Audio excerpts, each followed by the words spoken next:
Paano kung ang isang simpleng bakasyon sa probinsya ay magdala sa iyo sa isang mundong hindi lang mula sa nakaraan, kundi puno rin ng mahika at mga hiwagang matagal nang nakalimutan? Ito ang kwento ni Hiraya, ang huling tagapagmana ng mutya ng panahon. Ako si Hiraya. Hindi ko inaasahan na magiging kakaibang bakasyon ang pagbisita ko sa probinsya ng aking Lola Sela. Nais ko lang sanang magpahinga mula sa ingay ng syudad, malayo sa trabaho, cellphone notifications, at nakakapagod na traffic. Ngunit hindi ko alam na isang bagay ang mabago sa aking pananaw sa buhay, maging sa aking sarili. Maliit lang ang bahay ni Lola Sela. Isang tipikal na bahay sa probinsya, nagawa sa kahoy at may malalaking bintanang nagbibigay daan sa malamig na hangin. Nakalibot ang mga puno ng nyog, mangga at maliliit na halamanan. Sa unang gabi ko roon, ramdam ko ang katahimikan na tila may tinatagong lihim. "Anak, kumain ka na ba?" Tanong ni Lola na nakasuot pa rin ang kanyang duster habang nilalapag sa mesa ang nilutong tinola. "Malamig na naman ang gabi. Baka magkasakit ka." "Opo, Lola. Mamaya po." Sagot ko habang nagmamasid sa loob ng bahay. Mula sa mga pader, napansin kong maraming lumang larawan ng mga ninuno namin. Lahat ay formal at tahimik na nakatingin sa akin mula sa loob ng kanilang mga lumang frame. Pero may isang bagay na kakaiba. Sa itaas ng hagdanan, may isang maliit na attic na nakalak. Napansin kong madalas tumitingin si Lola roon, na parang may iniisip siyang malalim. Tinangka ko siyang tanungin. "Lola, anong meron sa attic?" Dyan ba? Wala. Mga lumang gamit lang ang nandyan. Huwag mo nang pansinin." Ngumiti siya, pero may kung anong bigat sa mga mata niya na tila hindi ko maipaliwanag. Kinabukasan, hindi ko na napigilan ang sarili kong umakyat sa attic nang makita kong iniwan ni Lola ang susi sa ibabaw ng lamesa. Maalikabok at madilim sa loob. Tila hindi na ito binuksan ng matagal. Isa-isang dumaan sa aking paningin ang mga lumang gamit. Mga kahon ng damit, lumang sandok, at ilang libro na yari sa dilaw na papel. At doon ko siya nakita. Ang isang malaking painting na nakatago sa gilid. Ang painting ay nasa isang antigong frame. At sa gitna nito, isang babae na nakasuot ng makalumang pulang saya na may gintong borda. Ang kanyang buhok ay mahaba at maayos na nakalugay, habang ang kanyang noo ay may suot na gintong korona na puno ng perlas. Nanginginig ang kamay ko habang inilapit ko ang mukha ko sa larawan. Hindi maaari. Wala akong maalala na kumuha ako ng ganitong litrato. Ngunit, kamukhang kamukha ko ang nasa larawan. "Hiraya!" Tinig ni Lola na nagmula sa likuran ko. Napapitlag ako. Lola, bakit po ako nasa painting na to?" "Hindi ikaw yan." Mahinahong sagot ni Lola habang dahan-dahang inilapag ang kanyang kamay sa painting. "Siya ay si Dayang Marikit. Ninuno mo siya, ang tagapagmana ng pinakamakapangyarihang mutya noong panahon ng mga dato." "Mutya? Tagapagmana?" Para bang nasa gitna ako ng isang alamat. Napaupo ako habang pinagmamasdan pa rin ang larawan. "Anong ibig sabihin nito, Lola?" Hinawakan ni Lola ang aking mga kamay. "Hiraya, may misyon ka. Alam kong hindi mo pa naiintindihan, pero ito ang dahilan kung bakit ikaw ay ipinanganak. Nasa dugo mo ang dugong mula sa mga sinaunang tagapag-alaga ng mutya." Hindi ko maintindihan ang naririnig ko. Para bang naninikip ang dibdib ko sa bigat ng mga salita ni Lola. Para itong kwento sa libro. Pero heto ako, nakatayo at nahaharap sa pintura ng nagkukwento ng nakaraan. "Misyon po?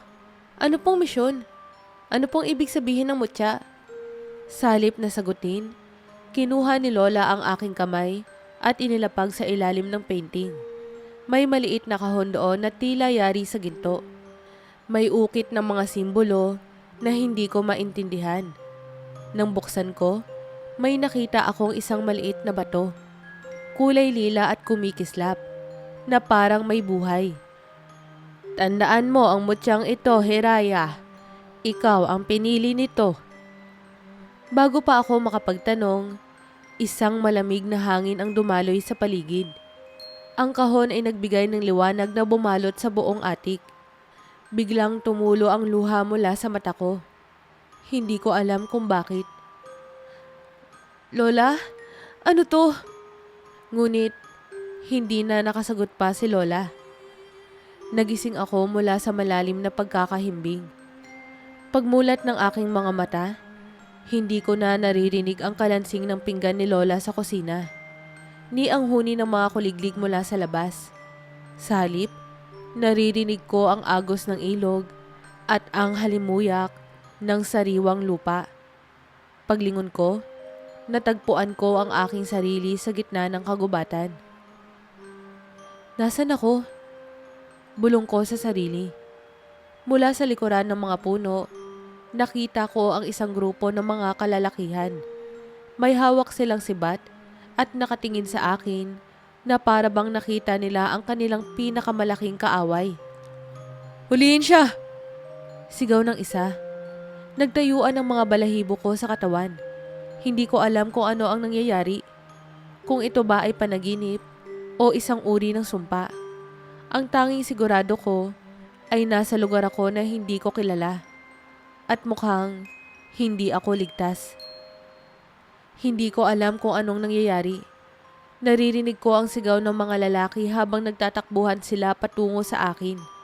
Halos tumigil ang paghinga ko habang nagmamadali akong bumangon at tumakbo papalayo. Ang paligid ay ibang-iba. Mataas ang mga puno at ang lupa ay malambot sa ilalim ng aking mga paa. Tila ba nasa gitna ako ng gubat na hindi pa nadadapuan ng modernong sibilisasyon. Huwag hayaan na makatakas siya! Sigaw ng isa sa kanila. Ano bang kasalanan ko? Hindi ko sila kilala. Pero para bang isa akong kriminal sa kanilang mga mata. Pinilit kong magtago sa likod ng isang malaking puno. Hinihingal at natatakot. Naramdaman kong papalapit sila. Ngunit bago pa nila ako mahuli, may kamay na biglang humatak sa akin mula sa likuran. Halika! Bulong ng tinig ng isang lalaki. Hindi ko na nagawang magtanong. Hinila niya ako papasok sa makapal na mga dahon ng gubat hanggang makarating kami sa isang maliit na kuweba. Doon kami nagtago habang dumadaan ang mga naghahabol sa akin. Tahimik ako. Pinipigilan ng paghinga.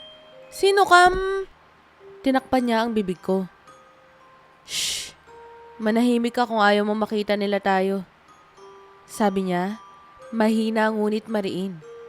Pagkatapos ng ilang minuto, unti-unting nawala ang mga yabag. Binitawan niya ang bibig ko at saka tumayo. Tinitigan ko ang lalaki. Hindi siya mukhang ordinaryo. Matangkad, matipuno, at may mga mata na tila puno ng karanasan. Nakabahag siya at may pulseras na gawa sa kahoy at bato sa kanyang mga baraso. Ang buhok niya ay mahaba at nakatalinta sa gilid. Sino ka? At ano tong lugar na to? Tanong ko, naguguluhan pa rin. Napatingin siya sa akin. Ang mga mata niya ay tila sinusuri ako. Ikaw ang dapat kong tanungin. Sino ka at bakit suot mo ang kakaibang damit na yan? Tumingin ako sa sarili ko. Suot ko pa rin ang shorts at t-shirt ko. Napalunok ako. Mukhang nagkamali ako ng panahon. Hindi ko alam kung paano nangyari ito. Sagot ko ng naguguluhan. Nasa probinsya lang ako kanina tapos biglang nagising ako rito. Nagtaas siya ng kilay. Baka ikaw ay isang mananab. Tila nagbibiro, ngunit seryoso ang kanyang boses. Maanab? Ano yun? Babaeng mula sa ibang mundo na dinala rito para gampanan ng isang tungkulin. Tumawa ako ng mahina, pero wala ni katiting na tuwa sa loob ko. Wala na bang ibang kwento? Pakiramdam ko tuloy, isa akong bida sa alamat. Anong pangalan mo? Tanong niya na tila hindi panansin ang biro ko. Hiraya. Nanlaki ang kanyang mga mata. Ngunit agad niya itong tinakpan ng pagkukunwaring kalmado. Hiraya. Ang pangalang yun ay may kahulugan. Pag-asa, panaginip, o isang pangarap na natutupad. Nagulat ako. Paano mo na... Huwag na natin pag-usapan yan ngayon. Tumalikod siya at sinilip ang labas ng kuweba. Delikado para sa'yo na magpakita sa kaharian ng walang paliwanag. Ano? Bakit? Ano bang kasalanan ko? Hindi ikaw. Sagot niya. Ang mutya. Napatingin ako sa kanya. At para bang may malamig na hangin na dumaan sa paligid. Inilabas niya mula sa loob ng kanyang damit ang isang maliit na bagay. Isang bato na kulay lila at kumikislap. Napasinghap ako. Mutya ng panahon. Kilalang kilala ang mutyang ito sa aming kaharian. Ngunit hindi dapat ito nasa mga kamay mo. Itinaas ko ang dalawang kamay ko. Tanda ng kawalang kasalanan. Uy, hindi ko alam kung bakit napunta yan sa akin. Nang makita ko lang to sa kahon. Tumigil siya sa pagsasalita at tinitigan ako. Ang mutya ay hindi basta-basta pumipili. Ikaw ang pinili nito. Nanatili akong tahimik. Lahat ng sinasabi niya ay parang isang kwento sa mga lumang libro. Pero naririto ako ngayon. Hindi na ito biro. Lumipas ang ilang oras bago niya ako inalalayan palabas ng kuweba. Pinakilala niya ang sarili bilang Datu Lakan Ibarra, ang nakababatang prinsipe ng kanilang kaharian. Tahimik kami naglakad patungo sa kanilang bayan. At doon ko nakita ang kagandahan ng kanilang mundo. Mga bahay na yari sa kawayan at nipa, mga kababaihang nakasuot ng makukulay na saya, at mga batang nagtatakbuhan sa bukid. Ngunit hindi nagtagal, napansin ko ang mga mata ng mga tao sa paligid. Lahat sila ay nakatingin sa akin. Nagugulat, natatakot, o nagtataka. Siya ba iyon? Bulong ng isang matanda. Kamukha siya ni Dayang Marikit. Sabi naman ng isa. Lalong bumigat ang aking pakiramdam. Sino ba talaga si Dayang Marikit? Halika, sabi ni Lakan habang tinutulak ako patungo sa isang malaking bahay sa gitna ng bayan. Isang bulwagan na yari sa kahoy at bato. Sa loob nito, naroon ang isang trono at isang matandang lalaki na nakaupo. Ang hari. Ano ang ibig sabihin nito, Ibarra? Tanong ng matanda habang tinitignan ako. Sino ang babaeng ito? Lumuhod si Lakan. Ama, siya si Hiraya, ang pinili ng mutya ng panahon. Naguluhan ng matanda.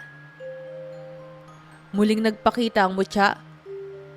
Tumayo ang hari at lumapit sa akin. Ang kanyang mga mata ay puno ng pagdududa at takot. Hiraya, sabi niya, na para bang inuusal ang pangalan ko ng may bigat. Kung ikaw ang pinili ng mutya, ikaw rin ang magtataglay ng kapangyarihan upang iligtas ang kaharian na ito sa tiyak na kapahamakan. Nanginginig ang kamay ko. Ako? Ililigtas ko ang kaharian? Wala akong alam sa mundong to. Paano ko magagawa ang sinasabi nila? Ngunit bago pa ako makapagsalita, biglang yumanig ang lupa. Ang mga tao sa paligid ay nagulat. At mula sa labas ng bulwagan, narinig namin ang isang sigaw na pumuno sa buong bayan. Naparito na sila, ang mga mandirigma ng dilim. Nanginginig ang lupa sa bawat yabag na naririnig mula sa labas ng bulwagan. Ang sigaw ng mga tao ay nagsanib sa kalampag ng mga tambol na tumatagos sa aking dibdib. Naparito na ang mga mandirigma ng dilim. Sigaw ng isang tanod na nagmamadaling pumasok sa bulwagan. Napatayo ang hari at si Dato Lakan Ibarra. Mabilis ang kanilang kilos. Ngunit baka sa kanilang mga mata, ang takot at pag-aalala. Hindi ko lubos maintindihan ang lahat ng nangyayari. Ngunit isang bagay lang ang malinaw. Nasa gitna ako ng isang panganib na hindi ko naiisip na magiging totoo. Hiraya, manatili ka dito. Utos ni Lakan habang hinahawakan ang balikat ko. Delikado sa labas. Teka sandali, ano bang nangyayari? Tanong ko, nanginginig pa rin. Ang mga mandirigma ng dilim ay mga nilalang na nais agawin ng mutya upang gamitin ito sa kasamaan. Paliwanag ng hari. Ang kanyang boses ay puno ng otoridad. Sila ang nagdala ng gulo sa aming bayan. Maraming taon na ang nakakaraan. At ngayon, tila muli silang bumabalik. Bago ko pa maitanong pa ang mga susunod kong tanong, isang malaking putok ang narinig sa labas. Tumilapon ang pintuan ng bulwagan at pumasok ang malamig na hangin na nagdala ng usok at abo. Huwag kayong papasok dito! Sigaw ni Lakan sa mga mandirigma habang itinaas niya ang kanyang sibat. Nang silipin ko ang labas, para akong natulala. Nakita ko ang mga nilalang na tinatawag nilang mandirigma ng dilim. Hindi sila ordinaryong tao. Ang kanilang mga balat ay tila yari sa uling at abo. Ang kanilang mga mata ay pula na parang nagbabagang baga. Hawak nila ang mga sandatang gawa sa itim na bakal na naglalabas ng kakaibang enerhiya. Ang mutya! Sigaw ng isa sa kanila habang itinuturo ako. Muli akong hinila ni Lakan sa isang tagong lagusan sa gilid ng bulwagan. Hiraya, kailangan nating umalis. Hindi ka pa handa. Lumipas ang ilang araw matapos ang pag-ataking yon. Dinala ako ni Lakan sa isang tagong lugar sa gitna ng kabundukan. Isang maliit na santuaryo na pinoprotektahan ng mga sinaunang bantay. Dito ko unang nakilala ang Babaylan Amaya, isang matandang babae na may kakaibang aura. Ang kanyang mga mata ay tila kayang tignan ang kaluluwa ng isang tao at ang kanyang presensya ay may halong takot at respeto. Ikaw ba ang pinili ng mutya? Tanong ni Amaya habang nakatitig sa akin. Tumango ako, bagamat hindi pa rin ako makapaniwala. Kung ganoon, kailangan mong matutunan kung paano gamitin ang kapangyarihang ibinibigay nito sa iyo. Hindi ka pwedeng manatiling mahina, Hiraya. Ang mutya ay isang biyaya, ngunit maaari rin itong maging sumpa kung hindi mo ito kayang kontrolin. Sinimula ni Babaylan Amaya ang aking pagsasanay. Hindi ito madali. Ang unang araw ay puno ng kabiguan. Pinaikot-ikot niya ako sa mga ritual na hindi ko maintindihan. Pagkakanta ng mga sinaunang himig, pagsulat ng mga simbolo sa lupa, at pagtutok sa enerhiya ng mutya na nasa aking palad. Ngunit kahit anong gawin ko, tila wala itong epekto. Hindi ko talaga kaya. Sigaw ko isang araw matapos kong mabigo ng pag-alabin ang isang maliit na sulo gamit ang mutya. Tumigil ka sa pagdududa, Hiraya. Sagot ni Amaya. Ang kanyang boses ay matigas. Ang mutya ay hindi lamang isang bato. Ito ay konektado sa iyong puso, sa iyong kalooban. Kung nag-aalinlangan ka sa iyong sarili, hindi mo kailanman makakamit ang kapangyarihan nito. Tahimik ako. Matagal akong nakaupo sa ilalim ng isang puno. Iniisip ang lahat ng nangyari sa akin.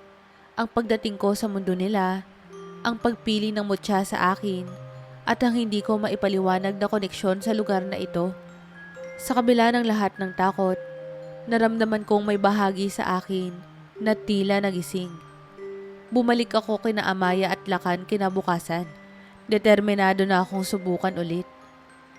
Sa sumunod na mga araw, unti-unti kong naramdaman ang kapangyarihang dumadaloy mula sa mutya. Sa ilalim ng gabay ni Amaya, natutunan kong kontrolin ang liwanag na mula rito. Kaya ko nang magpasiklab ng apoy mula sa aking palad. Kaya kong paghilumin ang maliliit na sugat. At higit sa lahat, natutunan kong pakinggan ang tinig ng kalikasan. "Huwag mong kalilimutan, Hiraya," sabi ni Amaya. "Ang kapangyarihan ng mutya ay hindi lamang para sa iyong sarili. Ginagamit ito upang protektahan ang mga tao at ang balanse ng mundong ito." Nakangiti si Lakan habang pinagmamasdan ako. "Malayo na ang narating mo, Hiraya," sabi niya isang gabi habang nakaupo kami sa tabi ng apoy. "Tingin mo, kaya ko na ba silang labanan?" Tanong ko, iniisip ang mga mandirigma ng dilim. "Hindi lang lakas ang kailangan mo para manalo.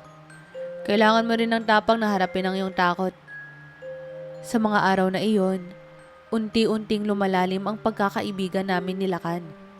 Madalas niyang sinasamahan ang aking pagsasanay. At sa tuwing nadarama ko ang pagod at panghihina, siya ang nagbibigay sa akin ng lakas ng loob. Ngunit kasabay ng pag-usad ng aking pagsasanay, lalong lumalapit ang banta ng mga mandirigma ng dilim. Nalaman namin mula sa mga espiya ng kaharian na ang kanilang pinuno, si Raha Makisig, ay nagpaplano ng malaking pag-atake upang agawin ang mutya mula sa aking mga kamay. "Hindi na natin maiiwasan ang laban," sabi ni Lakan, isang gabi habang nag-uusap kami. "Haharapin natin sila at ikaw ang magiging pag-asa ng kaharian." Napatitig ako sa kanya. Sa kabila ng takot na bumabalot sa puso ko, alam kong hindi ko sila kayang talikuran. "Kasama mo ako. Hindi ko hayaang makuha nila ang mutya." Nakangiti siyang tumango. "Hindi ka nag-iisa, Hiraya." Ang mga araw ay naging abala sa paghahanda para sa nalalapit na digmaan. Sa bawat sulok ng kaharian, nagtitipon ng mga mandirigma. Pinalalakas ang depensa at pinagmamasdan ang kalangitan na tila nagbabadyang bumagsak. Sa ilalim ng utos ni Dato Lakan Ibarra at ng hari, sinasanay ang mga sundalo at inaalerto ang mga kababaihan at kabataan na magtago sakaling sumiklab ang labanan. Ako naman ay patuloy na tinutulungan ni Babaylan Amaya upang ibayuhin ang aking kontrol sa mutya ng panahon. Sabi niya, isa itong banal na regalo mula sa mga diwata. Isang kapangyarihan na kayang magdala ng balanse o pagkawasak depende sa may hawak nito. Isang gabi, habang nakaupo ako sa ilalim ng isang puno na natatanaw ang buwan, dumating si Lakan. Dala ang kanyang espada. Hindi siya nagsalita ng una, pero tumabi siya sa akin. Tahimik na pinagmamasdan ang kalangitan. "Mukhang gising ka pa." "Hindi ako makatulog. Iniisip ko lang, paano kung hindi ko kayanin? Paano kung mabigo ako?" "Hiraya, ang tunay na mandirigma ay hindi nawawalan ng takot. Ngunit ang tapang ay nasa kakayahang lumaban kahit na may takot kang nararamdaman." "Ikaw ba, Lakan? Natatakot ka rin?" "Oo, natatakot ako para sa kaharian namin, para sa mga tao, at higit sa lahat, natatakot akong mawala ka." Napalunok ako. Tila huminto ang mundo sa sinabi niya. Ang mga mata niyang matatalim at puno ng tapang ay unti-unting nagpakita ng lambing at pagmamahal. "Hiraya, simula noong dumating ka, para kang liwanag na bumalot sa madilim na mundong to. Ikaw ang pag-asa namin. Pero higit sa lahat, ikaw ang pag-asa ko." Hindi ko na napigilan ang pagluha. "Lakan, paano kung hindi ko na kayang bumalik sa mundo ko?" Hinawakan niya ang kamay ko. "Saan ka man mapunta, ikaw ang pipiliin ko. Lagi kitang hahanapin, Hiraya." Kinabukasan, tumayo ako sa ibabaw ng mataas na pader ng kaharian habang pinagmamasdan ang malawak na lupain. Mula sa malayo, nakita namin ang nagbabagang apoy na dala ng mga mandirigma ng dilim. Ang lupa ay tila yumanig sa kanilang pagdating at ang kanilang pinuno, si Raha Makisig, ay nakasakay sa isang itim na kabayo na may mga pulang mata. "Handa na ba ang mga sundalo?" Tanong ko kay Lakan. "Handa na kami, ngunit nasa iyong kamay ang huling sandata ng laban." Sa ilalim ng aking damit, hawak ko ang mutya ng panahon. Ramdam ko ang lakas nito, na parang isang pulso ng buhay na patuloy na pumipintig. Sa loob ng maraming araw ng pagsasanay, natutunan ko ng gamitin ito. Ngunit ngayon ay ang tunay na pagsubok. Nagsimula ang labanan nang sumunod ang mga mandirigma ng dilim. Ang kanilang mga sibat at espada ay naglalabas ng itim na usok na sumisira sa bawat bagay na madadaanan nito. Tumakbo ang mga sundalo ni Lakan upang salubungin sila, at ang tunog ng mga espada at ng mga sigaw ay pumuno sa buong paligid. Sa gitna ng kaguluhan, tumayo ako sa harapan ng pader at itinaas ang mutya ng panahon. Dumaloy ang enerhiya mula sa aking palad at isang liwanag ang bumalot sa paligid.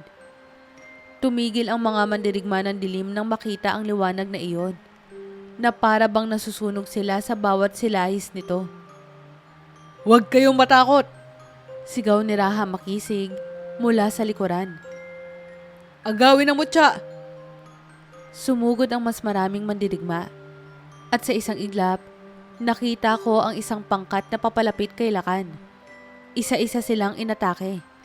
Pero nagulat ako nang makita si Raha Makisig na biglang tumalon mula sa kanyang kabayo at tumiretso sa akin. "Ibigay mo ang mutya!" sigaw niya. "Hindi!" sigaw ko pabalik. Itinataas ang mutya. Ngunit bago ko pa maibuhos ang aking lakas, natamaan ako ng kanyang espada. Tumilapon ako sa lupa at nahulog ang mutya mula sa kamay ko. "Hiraya!" sigaw ni Lakan, tumakbo patungo sa akin.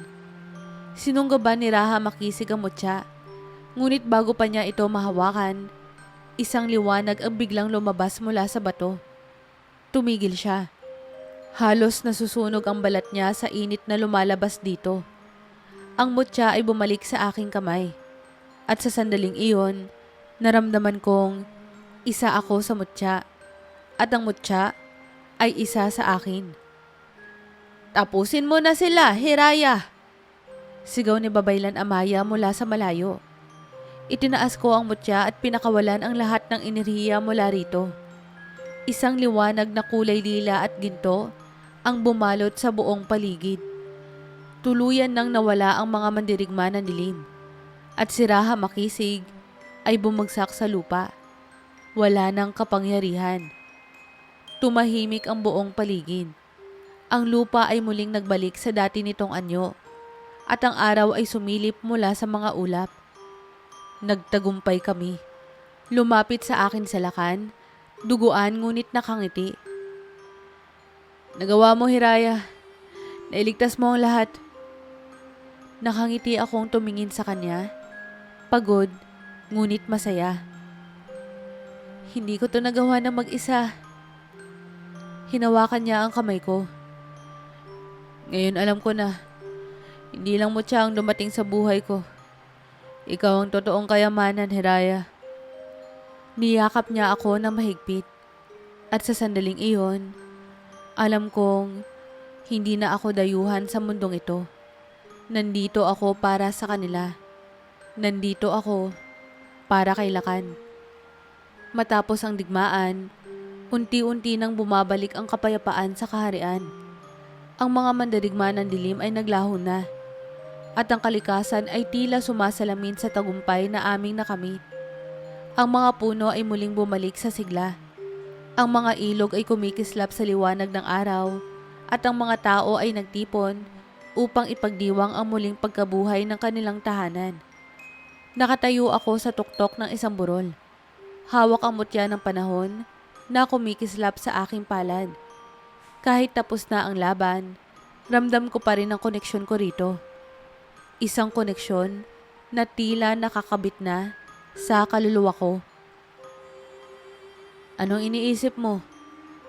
Tanong ni Lakan habang lumalapit sa akin. Nakangiti siya, ngunit baka sa kanyang mga mata ang pag-aalala. Iniisip ko kung ano ang susunod na mangyayari. Sagot ko, tinititigan ng liwanag ng araw na unti-unting lumulubog sa abot tanaw. Natapos na ang laban. Nagawa ko na ang tungkulin ko. Ano na ang gagawin ko ngayon? Natahimik si Lakan. Saka muling nagsalita ng mahinahon. May pag-asa ka nang bumalik sa mundo mo, Hiraya. Ang mutya ng panahon ay magbubukas ng daan pabalik sa iyo kung yun ang nais mo.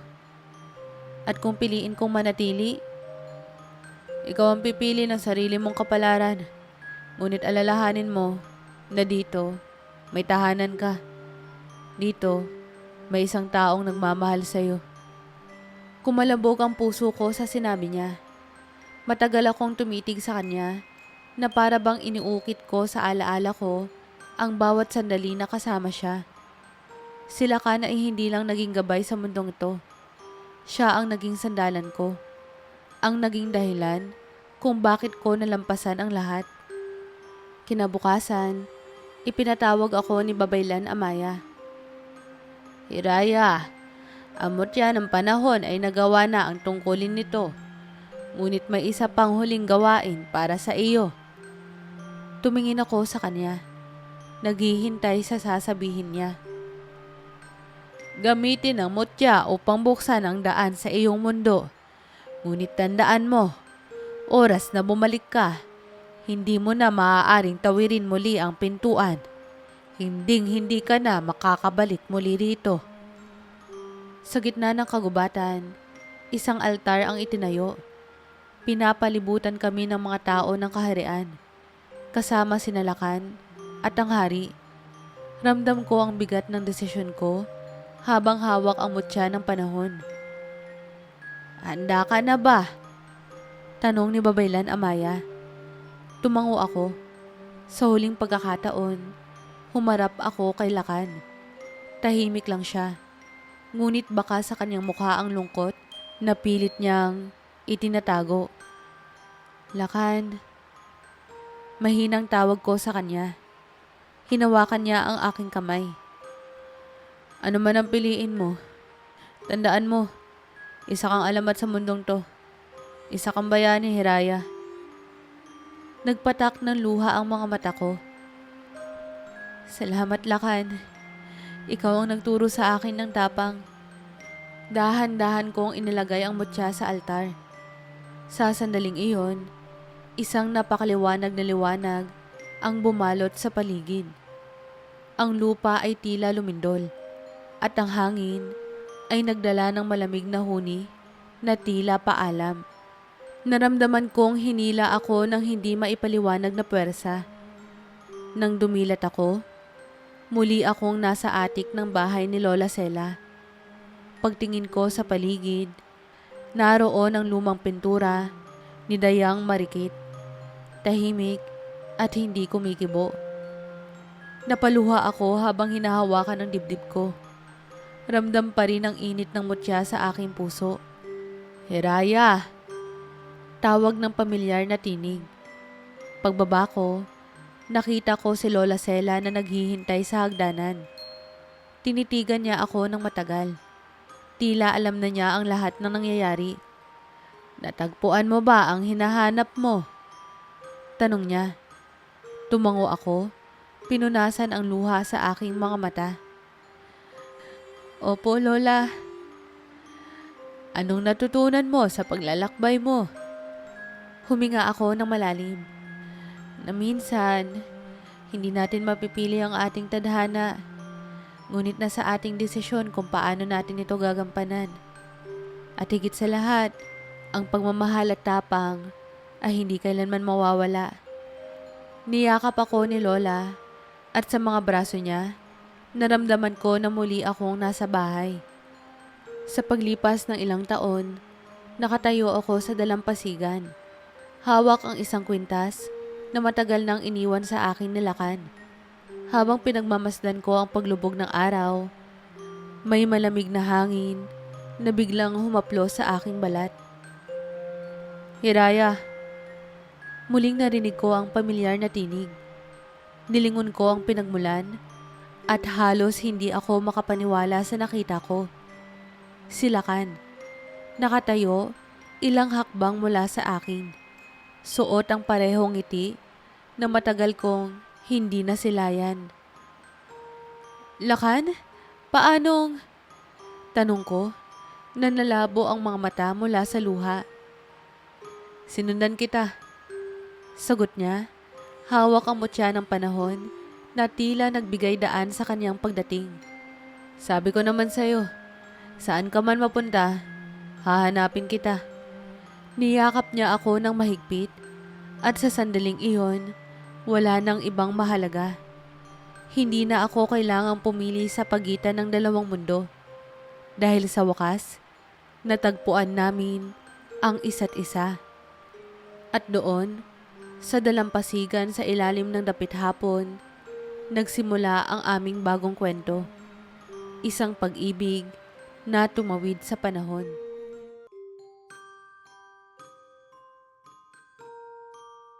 Kamusta po kayo? Maraming salamat po muli sa pagsubaybay. Pasensya na po kayo sa boses ko. Medyo masama po kasi ang pakiramdam ko pero gusto ko po maalayan kayo ng panibagong storya.